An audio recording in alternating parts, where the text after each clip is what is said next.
દાહોદમાં વન્યજીવ સુરક્ષાને પડકાર, સરજુમી જંગલમાં માંદા દીપડાની નિર્મમ હત્યા, અવયવોની ચોરી।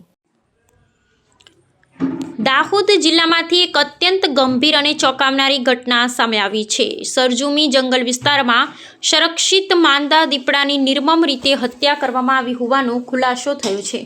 આ ઘટનાએ વન્યજીવ સંરક્ષણ વ્યવસ્થાને પડકાર આપ્યો છે અને સમગ્ર વિસ્તારમાં ભારે ચકચાર મચાવી છે। પ્રાપ્ત માહિતી અનુસાર અજાણ્યા શખ્સોએ દીપડાની હત્યા કર્યા બાદ તેની કિંમતી અવયવોની ચોરી કરી હતી। આરોપીઓએ દીપડાના આગલા પગના કુલ 8 નખ તેમજ મૂછના વાળ કાપી લીધા હોવાનું વન વિભાગની તપાસમાં સામે આવ્યું છે।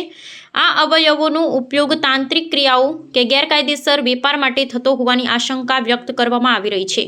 ઘટનાની જાણ થતાં જ વન વિભાગે તાત્કાલિક કાર્યવાહી હાથ ધરી હતી। સ્થળ પર પહોંચી અધિકારીઓએ તપાસ શરૂ કરી અને ટેકનિકલ તથા ગુપ્ત માહિતીના આધારે 2 આરોપીઓને ઝડપી પાડવામાં સફળતા મેળવી। આરોપીઓના ઘરેથી વન્ય પ્રાણીના અવયવો ઉપરાંત ગેરકાયદેસર હથિયારો પણ કબજે લેવામાં આવ્યા છે, જેનાથી આ ગુનાની ગંભીરતા વધુ સ્પષ્ટ થાય છે। બંને આરોપીઓને કોર્ટમાં રજૂ કરવામાં આવ્યા હતા, જ્યાં કોર્ટ દ્વારા 2 દિવસના રિમાન્ડ મંજૂર કરવામાં આવ્યા છે। રિમાન્ડ દરમિયાન વધુ પૂછપરછ કરી આ ગુનામાં અન્ય કોઈ સંડોવાયેલા છે કે નહીં તેની તપાસ હાથ ધરવામાં આવશે।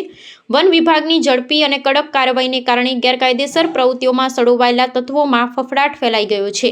વન અધિકારીઓએ સ્પષ્ટ શબ્દોમાં જણાવ્યું છે કે વન્યજીવોની હત્યા કે તેમના અવયવોના ગેરવપરાશ સામે શૂન્ય સહનશીલતા રાખવામાં આવશે ને આવા ગુનામાં સંડોવાયેલા કોઈને પણ બક્ષવામાં નહીં આવે। રિપોર્ટર અજય સાંસી, વાત્સલ્યમ સમાચાર, દાહોદ।